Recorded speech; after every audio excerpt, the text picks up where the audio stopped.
एव सवितर्दुरितानि परासुव यद्भद्रं तन्न आसुव। आज थोड़ा मुझे लगता है नेटवर्क की प्रॉब्लम है, देखते हैं कैसा चलता है। तो पिछली बार क्या विषय लिया था हमने?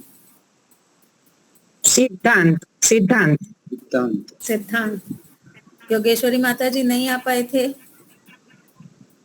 जी मैंने वीडियो देख लिया, मेरे यहाँ नेटवर्क नहीं था उस दिन। अच्छा ठीक है। नेटवर्क नहीं था। कोई बात नहीं। तो सिद्धांत कितने प्रकार के होते हैं सत्यदेव जी? हाँ जी नमस्कार। नमस्ते सिद्धांत, हाँ नमस्ते। 4 प्रकार के जी, नाम बताइए। सर्वतंत्र, प्रतितंत्र, अधिकरण और अभ्युपगम। जी बहुत अच्छा। ठीक। शशांक जी, शास्त्र किसको कहते हैं?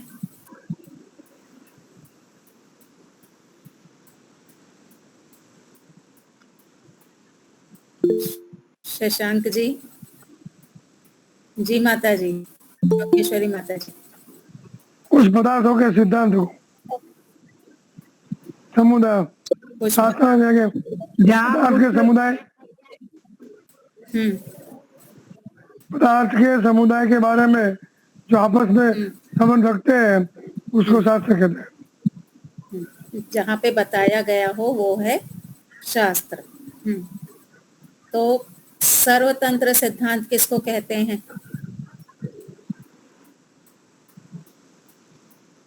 कौन बताएगा? सारे वैदिक शास्त्रों में एक समान मान्यता है, वो सर्वतंत्र सिद्धांत। इसमें हम मुख्य रूप से कौन से शास्त्र लेंगे? वैदिक शास्त्र। वैदिक शास्त्र। वैदिक शास्त्र। यहाँ पे हम सर्वतंत्र से वैदिक शास्त्र शब्द लेंगे। प्रतितंत्र सिद्धांत क्या है?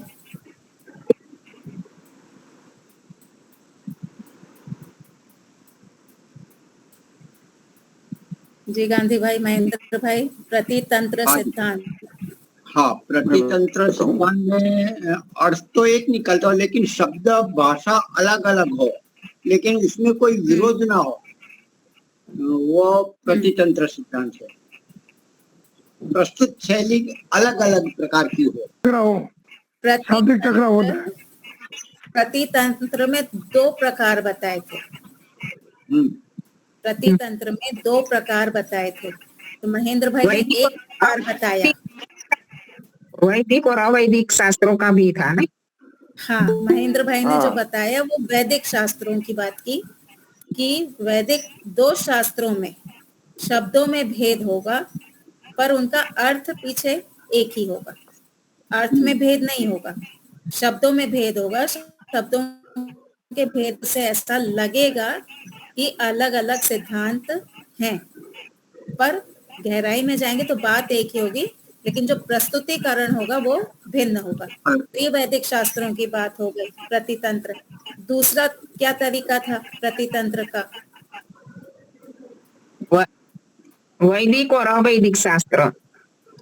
हाँ, वैदिक और अवैदिक शास्त्र, जैसे बाइबल और वेद। बाइबल के अपने सिद्धांत हैं, वेद के अपने सिद्धांत हैं। ठीक है, तो यहाँ पे भी प्रतितंत्र है, उसका अपना सिद्धांत, इसका अपना सिद्धांत। ठीक है। अधिकरण सिद्धांत क्या है? एक सिद्धांत के आधार पर दूसरे सिद्धांत की सिद्धि करना। एक सिद्धांत के आधार पे दूसरे सिद्धांत की सिद्धि करना, ये है अधिकरण सिद्धांत। कोई उदाहरण देंगे? जैसे इच्छा, द्वेष, प्रयत्न ये सिद्ध करते हैं तो वो आत्मा के गुण है, ऐसा सिद्ध होता है। आत्मा को सिद्ध कर दिया जाता है। यहाँ पर इच्छा है, प्रयत्न है, द्वेष है, ज्ञान है, आदि आदि, तो उससे सिद्ध हो जाएगा कि आत्मा है। ईश्वर सर्वव्यापक है, सर्वज्ञ है, चेतन है, सर्वशक्तिमान है, राग द्वेष रहित हैं, कर्मों के फल प्रदाता हैं, इससे सिद्ध हो जाएगा वो ईश्वर न्यायकारी। हाँ, ठीक है। तो ये हो गया अधिकरण सिद्धांत, एक सिद्धांत से दूसरे सिद्धांत की सिद्धि करना। चौथा कौन सा बचा? अभ्युपगम। अभ्युपगम। अभ्युपगम। क्या दो पक्षों की समान मान्यता हो, दो पक्ष हैं, दो लोग हैं, वो एक ही बात को मानते हैं, तो वहां पे अभ्युपगम सिद्धांत लागू होगा कि नहीं होगा? नहीं, नहीं होगा। अभ्युपगम सिद्धांत कहाँ पे लागू होता है? जहां दो पक्ष होंगे, एक ने कहा या असिद्ध करना, थोड़ी देर के लिए तो हम स्वीकार करते हैं, बाद में उसको प्रमाणों से सिद्ध करते हैं अथवा असिद्ध करते हैं। तो अभ्युपगम सिद्धांत, सपोज लेट्स लेट्स एज्यूम कि हम एक हाँ लेट्स एज्यूम करते हैं। हाँ लेट्स अज्यूम, मान लेना।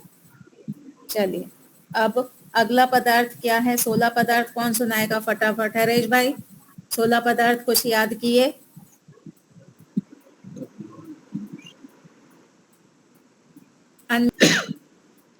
प्रमाण, प्रमेय, संशय, हम्म सिद्धांत, दृष्टांत, हम्म अवयव, तर्क, निर्णय, छल, जाति, विग्रहस्थान, हम्म हेत्वाभास, विदंडा। थोड़ा आगे पीछे हो गया। हाँ थोड़ा आगे पीछे हो गया और थोड़ा गायब भी हो गए। बच्चों को हम कहते हैं ना कि भूख लगी थी तो खा गए तो थोड़े से पदार्थ खा गए।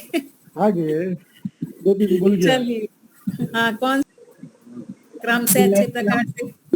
जी माता जी। प्रमाण, प्रमेय, संशय, प्रयोजन, दृष्टांत, जल्प, वितंडा, हेत्वाभास, छल, जाति, निग्रह। आज होमवर्क दे रही हूँ, अगली बार करेंगे। प्रमाण तो बहुत आसान है ना? बिल्कुल बिल्कुल। प्रमाण तो बहुत आसान है, प्रमेय थोड़ा सा याद करना पड़ेगा। चलिए, ये होमवर्क है, शुक्रवार को सुनूंगी। हाँ, तो हमारा सिद्धांत तक हो गया था। अब अगला अवयव है, अगला पदार्थ है अवयव। अवयव।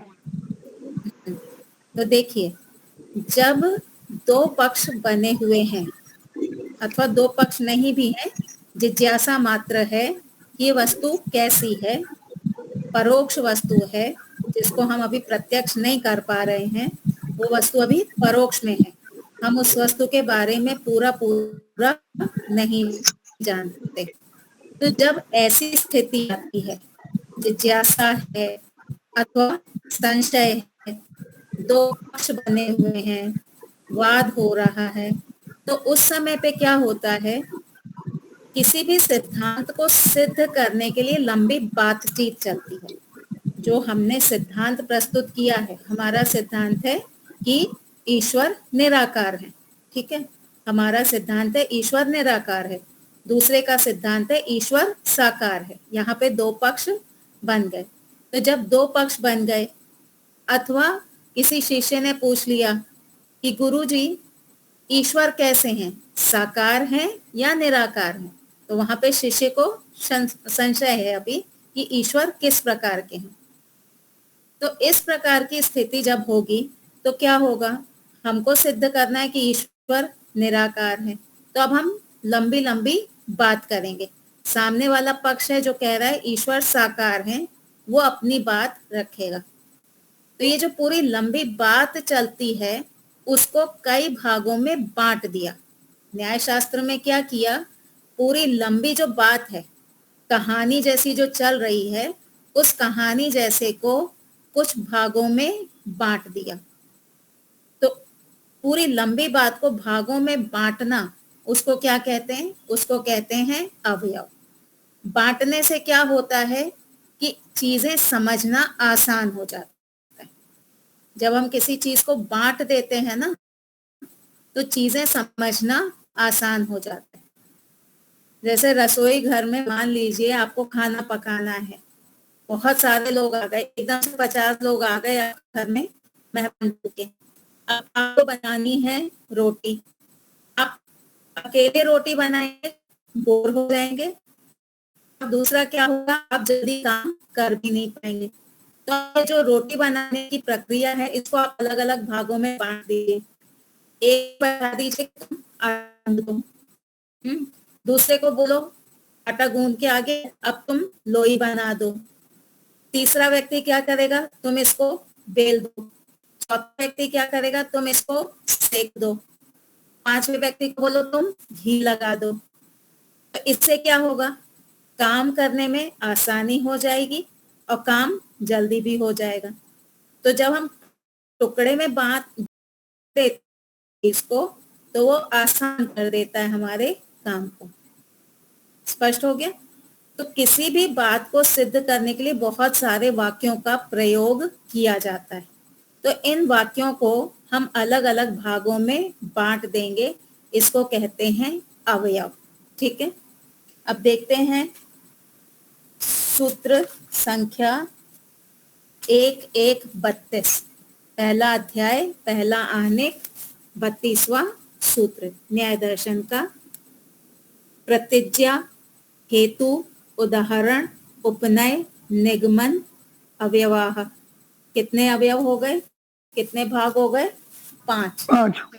क्या क्या है?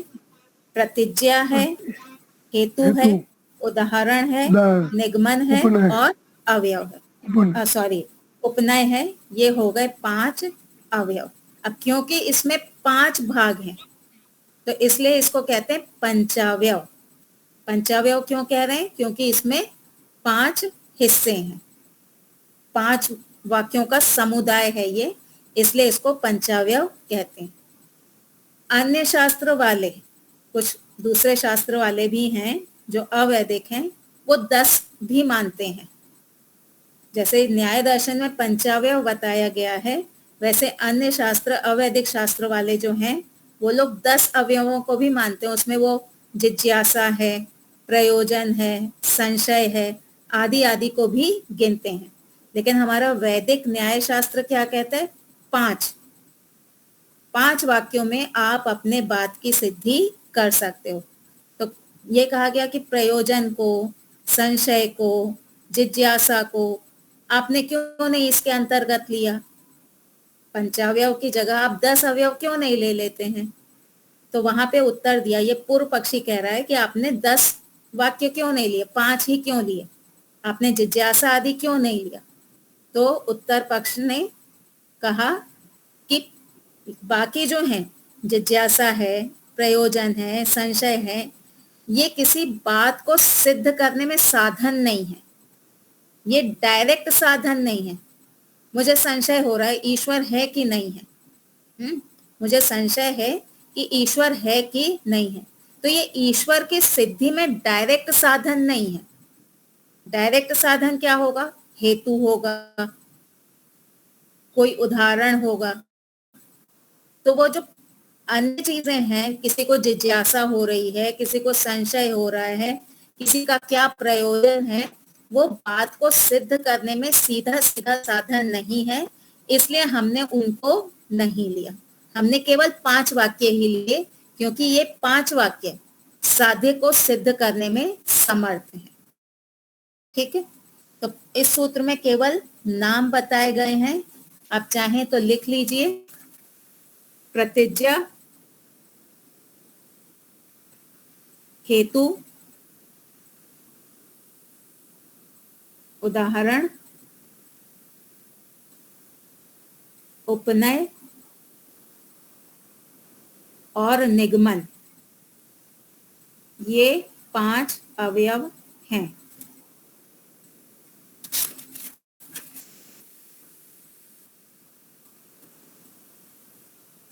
अब एक एक को खोल करके बताएंगे। जी गुप्ता जी।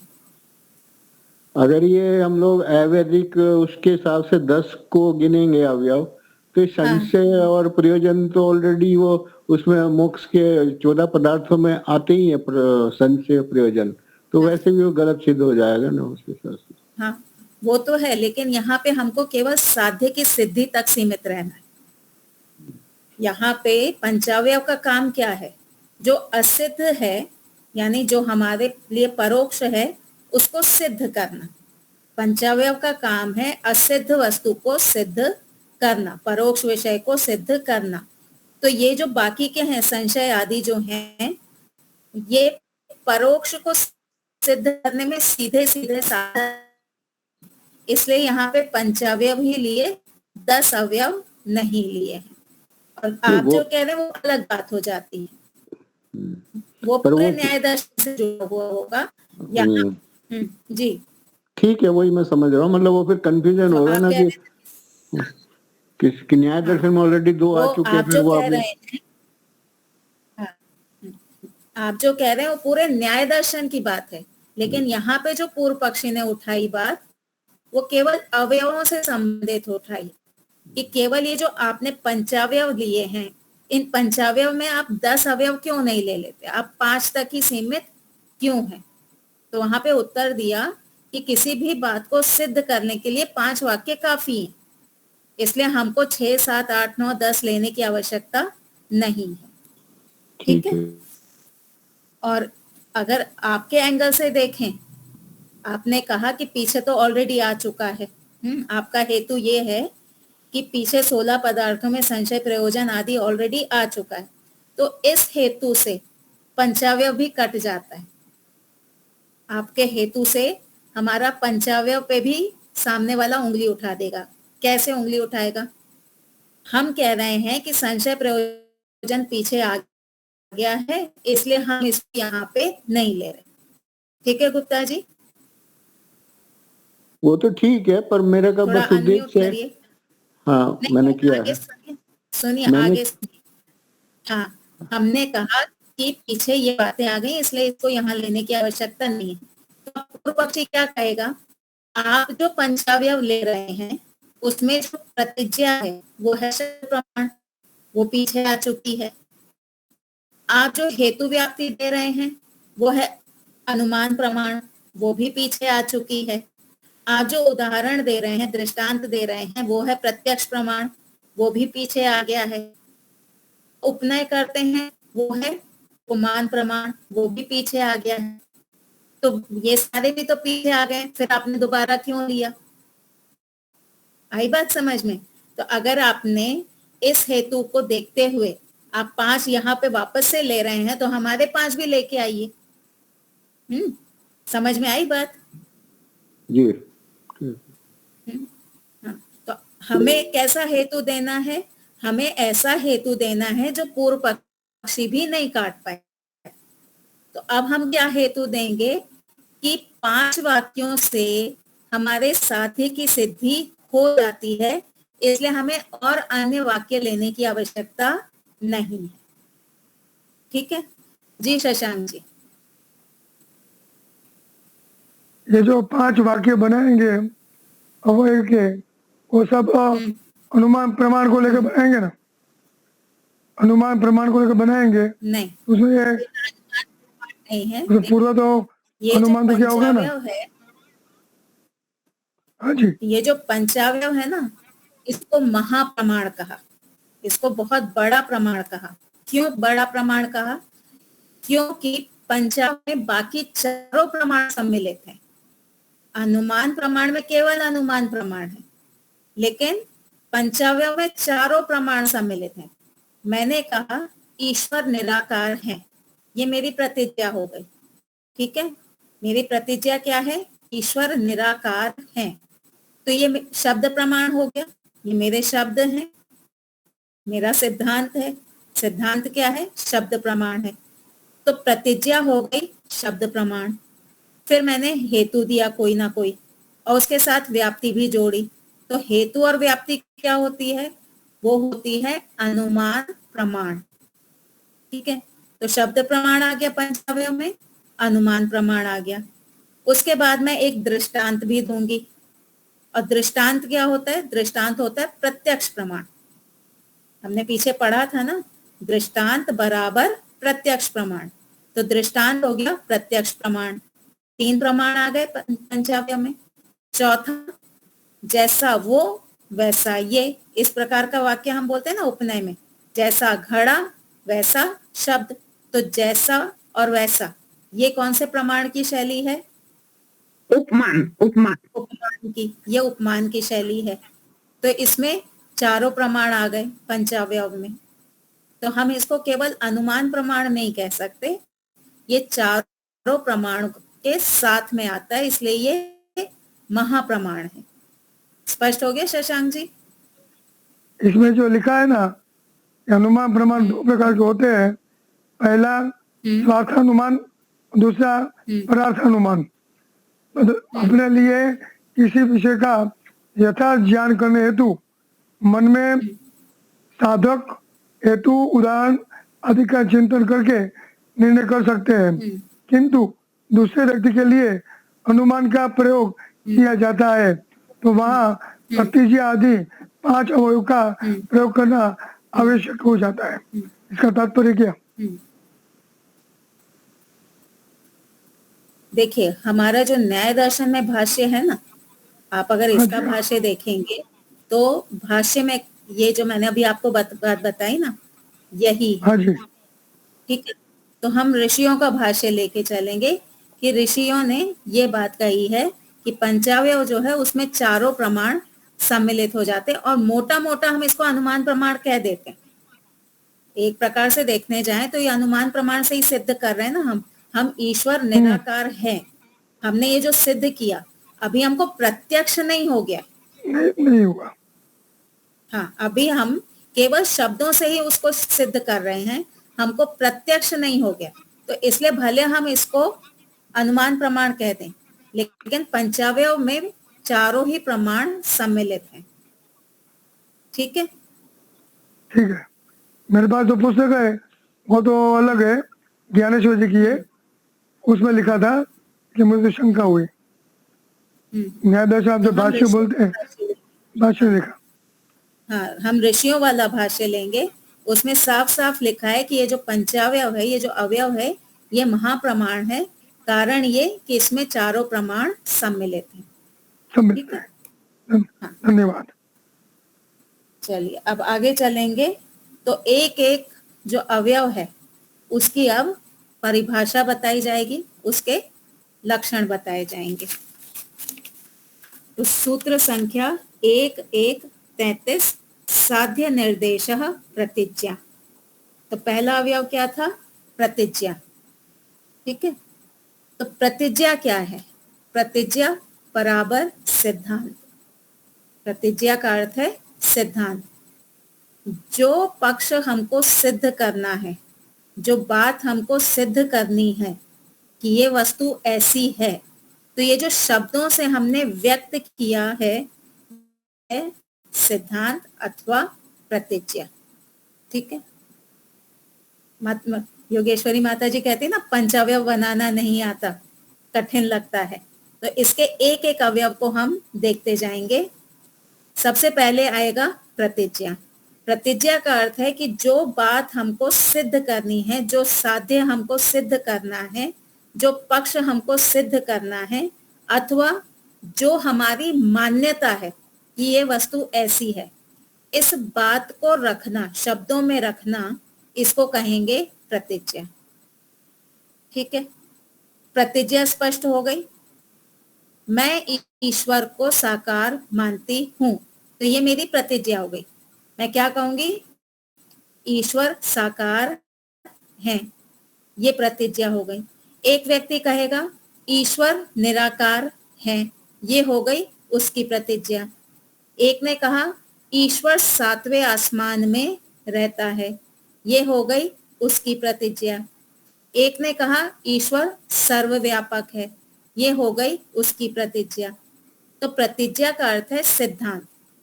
वो प्रतितंत्र भी हो सकती है, सर्वतंत्र भी हो सकती है। तो प्रतिज्ञा किसी की भी हो सकती है, सही भी हो सकती है, गलत भी हो सकती है। केवल प्रतिज्ञा पे हम क्वेश्चन मार्क नहीं उठा सकते। क्वेश्चन कहाँ पे उठेगा? जब हम उसको सिद्ध करने जाएंगे तब। तो प्रतिज्ञा का अर्थ है सिद्धांत, मान्यता किसी पदार्थ के विषय में, उस पदार्थ में रहने वाले धर्म के विषय में जो मान्यता है, वो हो गई प्रतिज्ञा। अब इस प्रतिज्ञा में हमको एक बात ध्यान देनी है।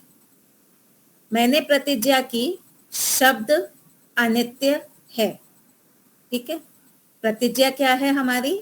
शब्द अनित्य है। अब इस प्रतिज्ञा में आप देखिए दो चीजें हैं, एक है शब्द और एक है अनित्यता। शब्द एक वस्तु पदार्थ हो गया, एक हो गया अनित्यता। अनित्यता हम किस में दिखा रहे हैं? शब्द में। हम अपनी जो प्रतिज्ञा बोल रहे हैं तो वहां पे हम अनित्यता किस में दिखा रहे हैं? शब्द के अंदर। तो मेरा वाक्य है, मेरी प्रतिज्ञा है शब्द अनित्य है। अब इतने पूरे वाक्य में मुझे क्या सिद्ध करना है? मुझे शब्द को सिद्ध करना है अथवा अनित्यता को सिद्ध करना है? अनित्यता को। अनित्यता को। हाँ, मुझे अनित्यता को सिद्ध करना है, ठीक है। और अनित्यता मैं किस में दिखा रही हूँ? शब्द में दिखा रही हूँ। हाँ, तो शब्द क्या होगा? शब्द कहलाएगा धर्मी। शब्द क्या है? धर्मी। और उसका कौन सा धर्म मैं दिखा रही हूँ? अनित्यता, ठीक है। शब्द है धर्मी और अनित्यता है उसका धर्म। दूसरी एक प्रतिज्ञा लेते हैं, ईश्वर न्यायकारी हैं। ईश्वर न्यायकारी हैं। इस प्रतिज्ञा में धर्मी कौन है?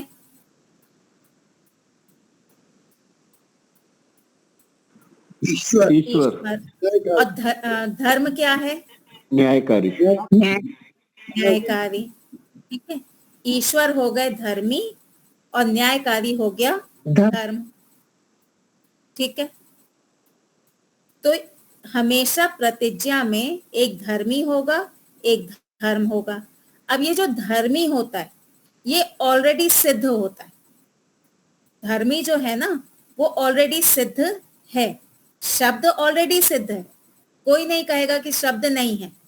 शब्द को तो आप भी मान रहे हैं, मैं भी मान रही। तो शब्द तो पहले से ही सिद्ध है। सिद्धि किसकी करनी है हमको? हमारा साध्य क्या है? जो अनित्यता है वो है हमारा साध्य, ठीक है। तो धर्मी सिद्ध होगा और धर्म की हमको सिद्धि करनी होगी। यहां तक स्पष्ट हो गया? ईश्वर न्यायकारी हैं। एक ने कहा ईश्वर न्यायकारी है, दूसरे ने कहा ईश्वर अन्यायकारी है। तो ईश्वर हम दोनों के बीच में सिद्ध है। असिद्ध क्या है? सिद्धि किस बात की करनी है? न्यायकारी की अथवा अन्यायकारी की। तो धर्मी सिद्ध होगा और जो धर्म है वो हमारा साध्य होगा। यहां तक स्पष्ट हो गया? हम स्टेप बाय स्टेप चलेंगे। इतने तक अगर कोई शंका हो तो आप पूछ सकते हैं। योगेश्वरी माता जी स्पष्ट हो गया? चलिए आप में से कोई प्रतिज्ञा बताइए। कोई प्रतिज्ञा रखिए, केवल प्रतिज्ञा रखनी है। ईश्वर सर्वशक्तिमान है। ईश्वर सर्वशक्तिमान है। तो ईश्वर सर्वशक्तिमान है, इसमें धर्मी कौन है? ईश्वर। हाँ, और धर्म क्या है? सर्वशक्तिमान। शक्ति होना, सर्वशक्तिमान होना, ये हो गया उनका धर्म, ठीक है। कोई और प्रतिज्ञा बताइए। शब्द अनित्य है। शब्द अनित्य हमारा हो गया। तो सर्वव्यापक है। ईश्वर सर्वव्यापक है। तो यहाँ पे ईश्वर धर्मी हो गए, सर्वव्यापकता धर्म हो गया, ठीक है। एक चीज याद रखिएगा, धर्मी जो होता है ना, ये थोड़ा सा मैं आपको बता रही हूँ। धर्मी जो होता है वो द्रव्य भी हो सकता है, गुण भी हो सकता है और कर्म भी हो सकता है। धर्मी का मतलब केवल द्रव्य ही नहीं होगा, वो द्रव्य भी हो सकता है, गुण भी हो सकता है, कर्म भी हो सकता है, ठीक है। और जो हम धर्म कहते हैं ना, वो जरूरी नहीं कि गुण ही हो। जो हम धर्म कहते हैं वो जरूरी नहीं गुण ही हो। एक उदाहरण से समझाती हूँ। हमने कहा शब्द अनित्य है, ठीक है। शब्द अनित्य है। शब्द क्या है? धर्मी है। और द्रव्य गुण कर्म में शब्द कौन सी कैटेगरी में आएगा? गुण गुण में। ठीक है, तो यहाँ पे शब्द जो धर्मी है वो एक गुण है। तो कभी भी कंफ्यूज मत होइएगा कि धर्मी हर समय द्रव्य ही हो, ऐसा जरूरी नहीं है। ठीक है, धर्मी जो है धर्म कहो या गुण कहो एक ही बात है ना। धर्म धर्मी गुण गुणी। धर्म और गुण अलग अलग चीजें हैं। गुण जो है वो गुण में नहीं रहता, गुण में नहीं रहता, लेकिन धर्म गुण में भी रहता है। रूप गुण जो है वो किसी वस्तु में रहेगा या स्पर्श में रहेगा? रूप गुण किस में रहेगा? किसी स्पर्श में रहेगा या किसी वस्तु में रहेगा? वस्तु में। जो रूप गुण है वो किसी वस्तु में रहेगा, रूप गुण किसी अन्य गुण में नहीं रहेगा।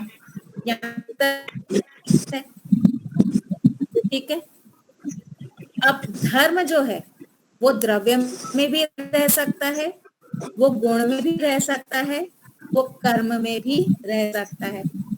जो धर्म है वो द्रव्य में भी रह सकता है, गुण में भी रह सकता है और में भी रह सकता है।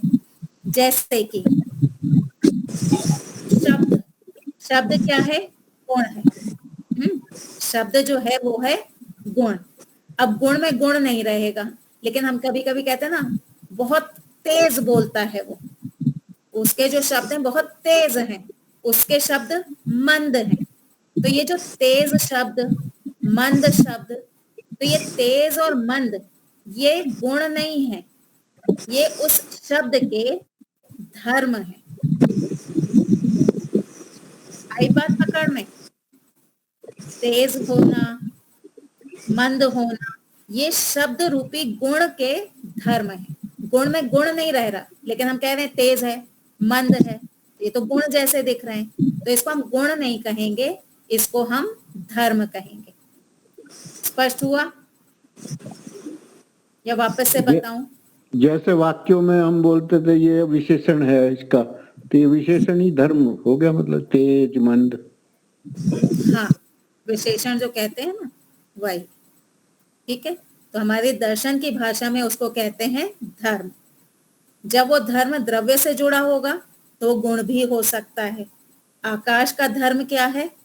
आकाश का एक धर्म है शब्द, तो वो गुण हो गया। लेकिन जब गुण से जोड़ेंगे तो फिर हम उसको धर्म ही कहेंगे, गुण नहीं कहेंगे। वैशेषिक में पूरी इसकी चर्चा है कि धर्म अलग चीज है और गुण अलग चीज है। गुण में गुण नहीं रहेगा, पर गुण में धर्म रहता है। कोई वस्तु गति कर रही है, कोई वस्तु है जो गति कर रही है, एक तेज चल रहा है और एक व्यक्ति धीरे चल रहा है। तो ये जो तेज चलना है, धीरे चलना है, वो गति क्रिया का क्या हो गया? वो गति क्रिया का गुण नहीं है, वो गति क्रिया का धर्म है। ठीक है, स्पष्ट हो गया? वास्तव में जो गुण और गुणी एक ही चीज है। प्रकाश कहो या सूर्य कहो एक ही बात है। गुण गुणी अलग है ही नहीं, तो भाषा की हम बोलते हैं। ये बात को समझाने के लिए गुण गुणी अलग किया जाता है।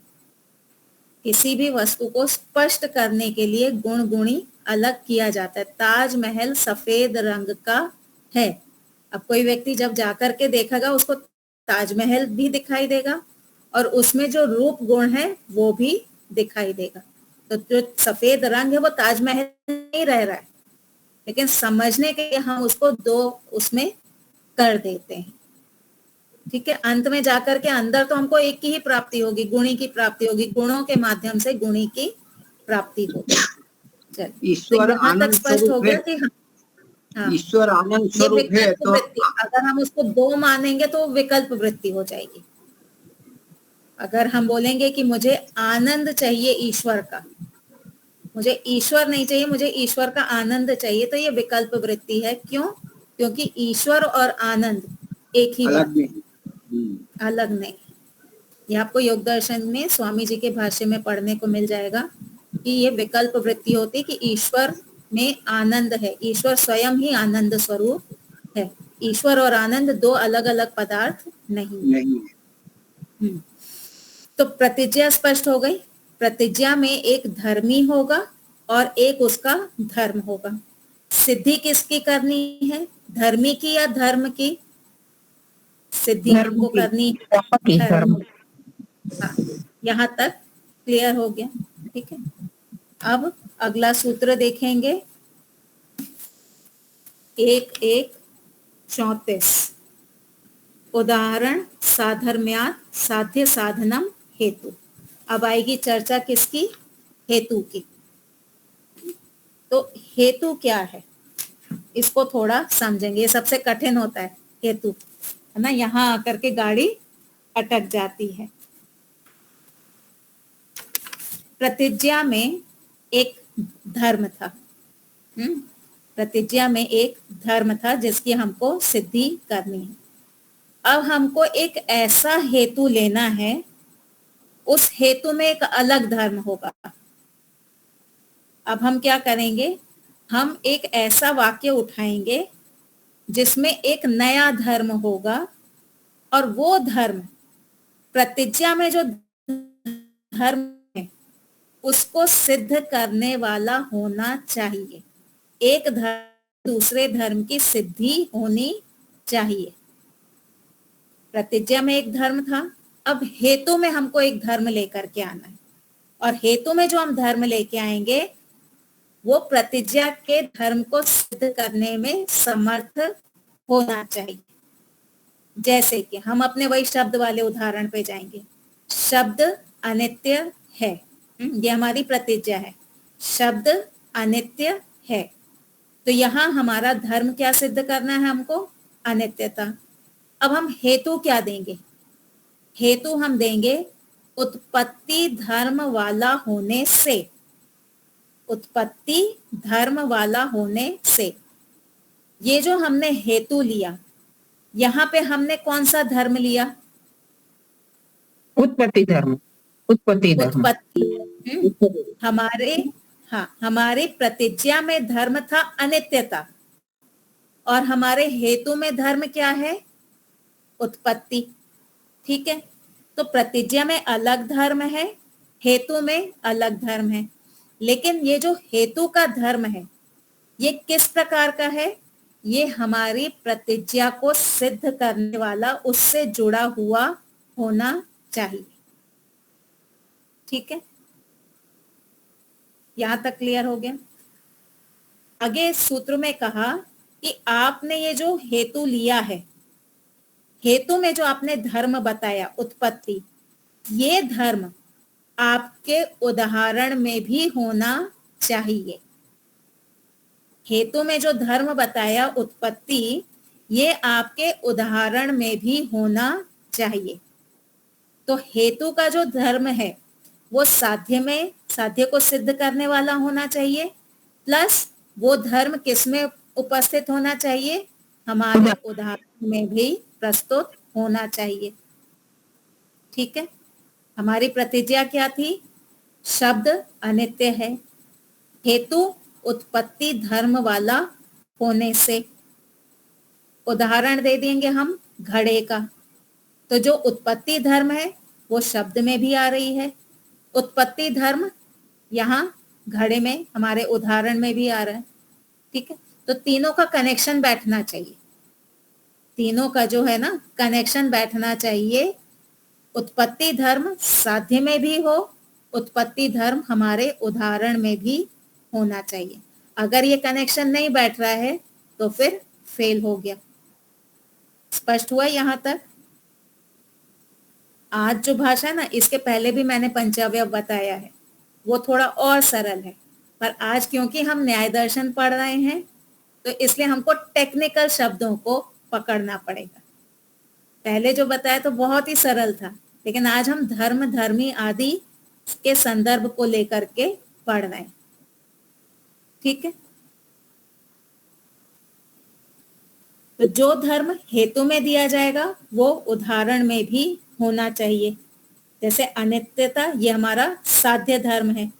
दूसरा धर्म हेतु में होगा। हेतु में क्या धर्म था? उत्पत्ति। अब हेतु जो है वो हमारे साध्य को सिद्ध करने में समर्थ होना चाहिए। हेतु कैसा हो? हमारे साध्य को सिद्ध करने में समर्थ होना चाहिए। पर अभी गाड़ी यहीं तक नहीं रुकी है। अब इस हेतु के पीछे एक और आएगा। हेतु के पीछे क्या आएगा? व्याप्ति। हेतु के पीछे आएगी व्याप्ति। बिना व्याप्ति के हेतु फेल हो जाता है। बिना व्याप्ति के, अगर आपकी व्याप्ति सही नहीं है तो हेतु फेल हो जाता है। एक उदाहरण देती हूँ आपको। मैंने कहा कि हेतु का जो धर्म है वो साध्य में भी हो और वो उदाहरण में भी होना चाहिए। तो इसके अनुसार एक मैं आपको उदाहरण देती हूँ। मेरी प्रतिज्ञा है शब्द अनित्य है। ठीक है, मेरी प्रतिज्ञा क्या है? शब्द अनित्य है। हेतु मैंने दिया अस्पर्श वाला होने से। ठीक है, हेतु में अनित्यता सिद्ध कर प्रतिज्ञा में अनित्यता सिद्ध करनी है। हेतु में जो धर्म दिखाया वो है अस्पर्श। ठीक है, अब ये अस्पर्श जो है शब्द में भी है। अस्पर्श धर्म जो है वो शब्द में भी है। उदाहरण मैंने दे दिया जैसे सुख। उदाहरण क्या दिया? जैसे सुख। तो यहाँ पर अनित्यता, अस्पर्श और सुख, ये जो अस्पर्श है वो प्रतिज्ञा में भी फिट बैठ रहा है, अस्पर्श जो है वो सुख में भी फिट बैठ रहा है। आ रही समझ में या कठिन हो रहा है? तो रही है समझ में। कठिन है। कठिन है। सुनिए, वापस से बोलती हूँ, वापस से समझाती हूँ। हमको हमारा प्रतिज्ञा में एक धर्म है। ठीक है, प्रतिज्ञा में धर्म है और धर्मी है। हेतु में एक धर्म है जो हमारे प्रतिज्ञा से मैच करता हुआ होना चाहिए, और हेतु का जो धर्म है वो हमारे उदाहरण से भी मैच करता हुआ होना चाहिए। यहाँ तक स्पष्ट हो गया? अब इसको हम एक उदाहरण में लेते हैं, एक एग्जाम्पल समझते हैं। मैंने कहा शब्द अनित्य है। ठीक है, शब्द अनित्य है। तो ये जो अनित्यता है शब्द में रह रही है। ये एक धर्म हो गया। हेतु मैंने दिया अस्पर्श वाला होने से। तो ये जो अस्पर्श धर्म है क्या ये शब्द में है? अस्पर्श वाला जो धर्म है शब्द में भी है ना। तो फर्स्ट तो पूरा हो गया। अब मैंने उदाहरण दिया सुख का। क्या सुख में अस्पर्श है? सुख में अस्पर्श है। तो हेतु का जो धर्म था, हेतु का जो धर्म था वो प्रतिज्ञा वाले से भी मैच कर रहा है और उदाहरण से भी मैच कर रहा है। आया समझ में? हेतु का धर्म क्या था? अस्पर्श। तो अस्पर्श प्रतिज्ञा वाले से भी मैच कर रहा है और उदाहरण से भी मैच कर रहा है। तो ऐसा देख के हमको क्या लगेगा कि हमारा जो हेतु है ये सही है, क्योंकि उसको प्रतिज्ञा से भी मैच करना था, उदाहरण से भी मैच करना था। तो इससे हमको हमारा हेतु सही होता हुआ दिख रहा है। तो इसलिए आगे भाष्यकार ने कहा केवल हेतु तक सीमित नहीं रहो, एक और चीज लेके आओ जिससे पता चले कि हेतु सही है कि नहीं है। और वो जो चीज लेके आनी है वो क्या है? वो है व्याप्ति। ठीक है, अब व्याप्ति को लेके आओ। व्याप्ति बताएगा कि तुम्हारा हेतु सही है कि नहीं है। एक तरह से देखने से हमको ये सही लग रहा था हेतु। क्यों? क्योंकि वो साध्य में भी सिद्ध हो रहा था और उदाहरण में भी सिद्ध हो रहा था। तो हमको ये हेतु सही लग रहा था, जबकि ये हेतु सही नहीं है। तो क्यों सही नहीं है? क्योंकि ये व्याप्ति से मैच नहीं कर रहा। व्याप्ति क्या है? व्याप्ति है यूनिवर्सल लॉ। आपका जो हेतु है, आपने जो हेतु में धर्म जिससे आप दूसरे धर्म की सिद्धि करने वाले हैं, क्या वो धर्म अन्य सारी वस्तुओं में उस धर्म को सिद्ध कर पा रहा है? हेतु में आपने धर्म दिखाया अस्पर्श, अस्पर्श से आप अनित्यता को सिद्ध करना चाहते हैं, ठीक है। अस्पर्श से, अस्पर्श जो धर्म है उसे कौन सा धर्म आप सिद्ध करना चाहते हैं? अनित्यता का। अब ये जो अस्पर्श वाला है, क्या हर जगह ऐसा हो रहा है कि अस्पर्श वाली वस्तु अनित्य ही है? बिना स्पर्श वाली वस्तु क्या अनित्य ही होती है? तो उत्तर आएगा नहीं। अस्पर्श वाली वस्तु तो नित्य भी होती है और अनित्य भी होती है। तो आप जो यहाँ धर्म लेकर के, अस्पर्श वाला धर्म लेके अनित्यता को सिद्ध कर रहे थे, ये आपका सही नहीं है। क्यों सही नहीं है? क्योंकि कहीं कहीं पे ये दोनों का संबंध कट जा रहा है। अस्पर्श और अनित्यता का जो आपने संबंध बनाया था, ये संबंध सब जगह फिट नहीं है, कहीं कहीं पे ये कट भी जाता है। जैसे अग्नि, धुआं और अग्नि, इनका संबंध कहीं नहीं कटता। जहां जहां धुआं होगा वहां वहां अग्नि होगी, तो ये यूनिवर्सल लॉ बन गया। लेकिन इसका उल्टा करिए, जहां जहां अग्नि होगी वहां वहां धुआं होगा, क्या ये यूनिवर्सल लॉ बन सकता है? नहीं बन सकता। चूल्हे जो हमारा गैस जलती है उसमें धुआं नहीं होता, पर अग्नि है। आप प्रेस करते हैं कपड़े, उस प्रेस वाले कपड़े में अग्नि होती है लेकिन धुआं नहीं होता। तो हमको ऐसा हेतु लेना है जो साध्य के धर्म और हेतु के धर्म दोनों का संबंध हर काल में बना रहे, किसी भी काल में कटे नहीं, ठीक है। साध्य का धर्म और हेतु के धर्म का जो संबंध है वो सदा बना रहना चाहिए, कहीं पे भी वो कटना नहीं चाहिए। तो अस्पर्श और अनित्यता, इनका संबंध कहीं कहीं बना हुआ होगा, कहीं कहीं कट जाएगा।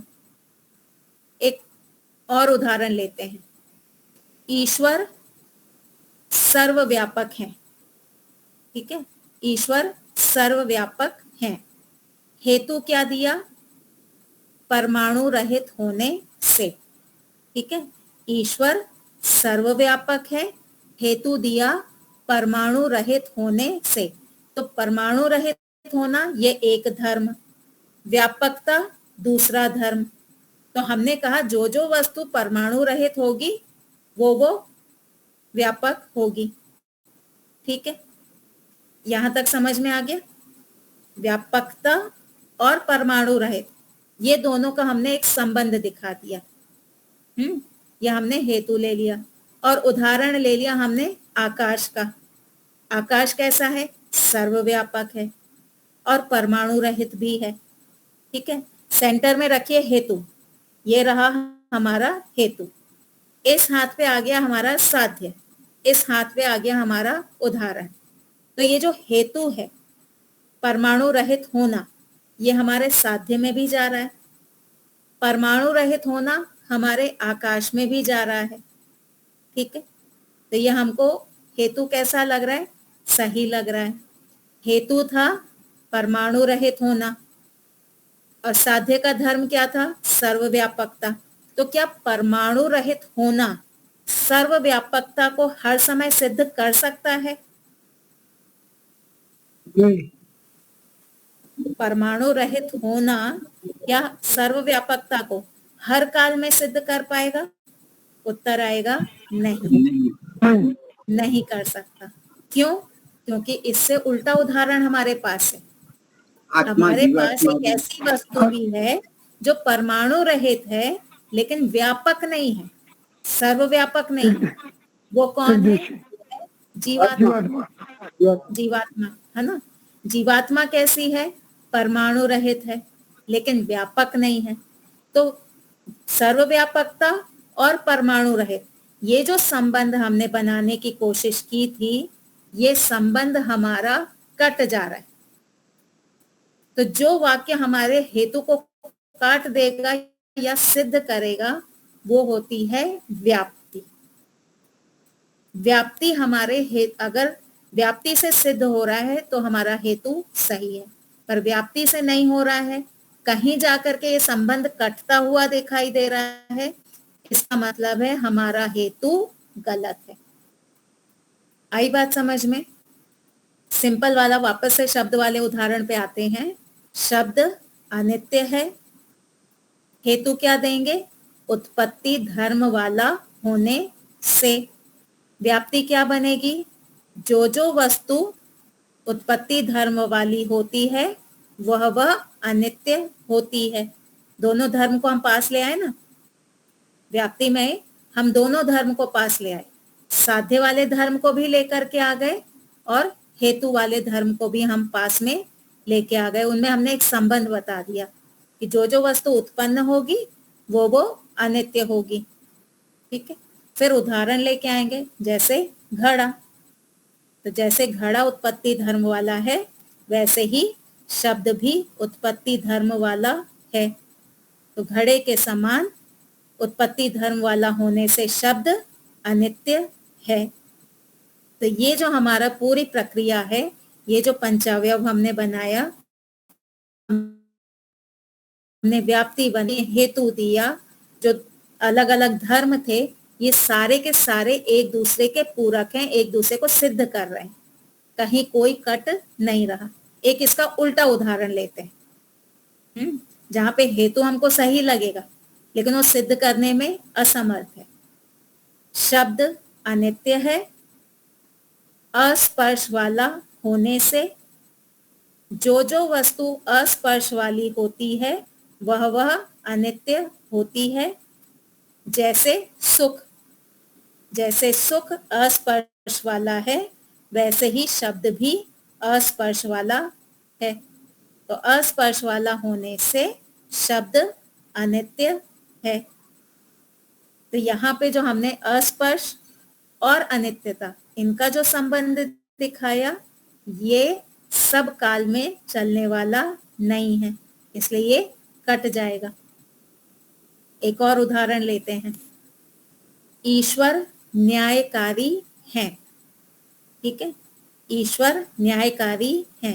इसको बताइए ना, सब काल में क्यों नहीं चलेगा, इसका उदाहरण से समझा दीजिए। अस्पर्श वाला, ठीक है बताती हूँ। हमने अस्पर्श और अनित्यता, इनका संबंध बनाया।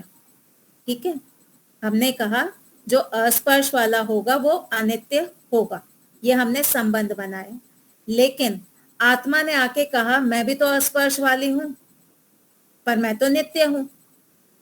तो तुमने जो ये कहा था कि अस्पर्श से अनित्यता सिद्ध होती है, तो मुझे कौन सी कैटेगरी में रखोगे? इसलिए तुमने जो कहा ये गलत बात कही है। अस्पर्श वाला नित्य भी हो सकता है, अनित्य भी हो सकता है। ठीक है, इसलिए हमारा ये जो हेतु था अस्पर्श वाला, ये गलत हो जाएगा। हो गया स्पष्ट? आकाश भी अस्पर्श वाला है, नित्य है। ईश्वर अस्पर्श वाले हैं, नित्य हैं। तो अस्पर्श जो धर्म है, ये नित्यता और अनित्यता दोनों कैटेगरी में जा रही है। तो एक गवाह दो पक्षों में बोल सकता है क्या? कोर्ट में केस चला, एक गवाह को बुलाया गया, क्या इसने चोरी की है? उसने कहा हाँ चोरी की है। दूसरा वकील आया, उसने पूछा क्या इसने चोरी की है? नहीं, इसने चोरी नहीं की है। तो गवाह एक ही पक्ष में जाना चाहिए ना। अगर वो दो पक्ष में जा रहा है तो क्या करेगा जज? क्या बोलेगा? ये जो तुम्हारा गवाह है ना, ये अपनी बात बदलता है, इसको जेल में डाल। पागल है। वो जो गोधरा कांड था उसमें एक किसी एक गवाह को जेल हुई थी ना, क्योंकि हर बार अपना वो गवाही चेंज कर रहा था। तो गवाह जो है वो एक ही पक्ष में बोलने वाला, हॉस्टाइल हो जाता है। गवाह जो है वो एक ही पक्ष में बोलने वाला होना चाहिए। अगर दोनों पक्षों में बोल रहा है तो फिर उसको जेल में डाल दिया जाएगा, उसकी मान्यता नहीं होती। तो जो अस्पर्श है ये नित्यता के पक्ष में भी गवाही दे रहा है और अनित्यता के पक्ष में भी गवाही दे रहा है, इसलिए अस्पर्श को हम नहीं लेंगे। हो गया क्लियर? एक और उदाहरण लेते हैं। ईश्वर न्यायकारी है। ईश्वर न्यायकारी है, तो यहाँ पे हमको न्यायकारिता को सिद्ध करना है। हमने हेतु क्या दिया? सर्वज्ञ होने से। हेतु हमने दिया सर्वज्ञ होने से। अब ये जो सर्वज्ञ होने से, सर्वज्ञता एक धर्म है, ठीक है, इस धर्म के आधार पे हमको न्यायकारी होना सिद्ध करना है। तो ज्ञान और न्याय, इनका हमको संबंध बैठाना है। ज्ञान का और न्याय का ये हमको संबंध बैठाना है। क्या ज्ञान और न्याय, इनका संबंध हर काल में चलेगा?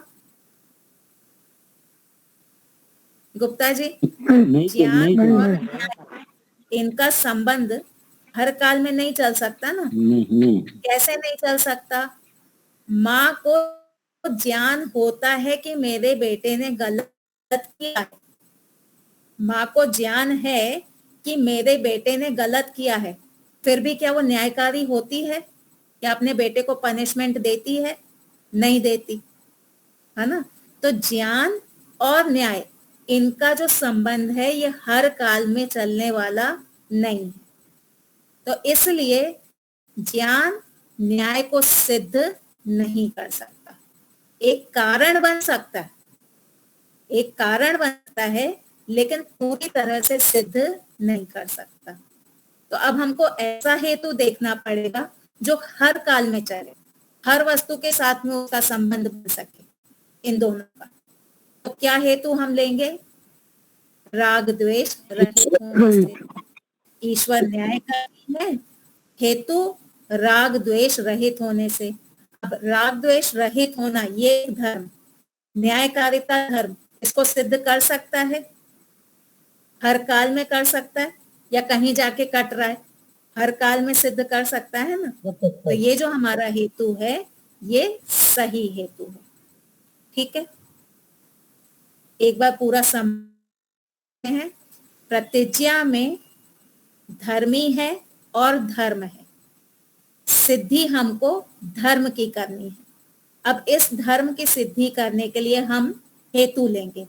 हेतु में एक नया धर्म होगा, और वो जो नया धर्म है, इस धर्म को प्रतिज्ञा के धर्म के साथ में उसका संबंध होगा, और वो संबंध कैसा होना चाहिए? हर काल में कायम होना चाहिए, कटना नहीं चाहिए। फिर इसी धर्म के आधार पे हम एक उदाहरण भी ले लेंगे। जो हमारा हेतु का धर्म है वो हमारे उदाहरण में भी होना चाहिए, ठीक है। आज हमने प्रतिज्ञा और हेतु से जुड़ी हुई व्याप्ति, ये तीन की चर्चा हमने की है। अभी इसको व्याप्ति हम आगे और चलेंगे। अभी जो कक्षा होगी ना, ये जो व्याप्ति है ये कंपनी से निकलने वाला प्रोडक्ट है। व्याप्ति जो है ना, एक कंपनी से निकलने वाला प्रोडक्ट है। क्या कंपनी बिना टेस्टिंग के अपना प्रोडक्ट मार्केट में डाल देती है? नहीं डालती। पहले अपने प्रोडक्ट की क्वालिटी चेक करती है, पहले अपने प्रोडक्ट की वो क्वालिटी चेक करती है, फिर एक स्टिकर लगाती है। उस स्टिकर पे क्या लिखा होता है? कभी देखा है किसी चीज को? Okay QC, quality checked, QC लिखा होता है, क्वालिटी चेक्ड। तो हमारी जो व्याप्ति है ना, ये हमारे मन रूपी फैक्ट्री में बनेगी। अब जब हम उसको मुंह से बाहर निकालेंगे ना, उसको मार्केट में लेके आएंगे, उसके पहले अंदर चेक करना है, क्वालिटी चेक करनी है, उसके बाद हम उसको मार्केट में लेके आएंगे। तो वो क्वालिटी चेक कैसे करेंगे? अगले एपिसोड में, ठीक है। ये हमने थोड़ा सा क्या कर दिया, क्या बोलते हैं, रिकैप नहीं, ट्रेलर, कि अगले एपिसोड में क्या होने वाला है वो थोड़ा सा भी, हाँ, थोड़ा सा हमने दिखा दिया। अब पूरी पिक्चर आएगी परसों, ठीक है। सब आ जाएंगे ब्रेक के बाद शुक्रवार को जी, शुक्रवार, ठीक है। चलिए, तो इसको यहाँ पे विराम देते हैं, शुक्रवार को मिलेंगे। धन्यवाद। धन्यवाद आप सबको।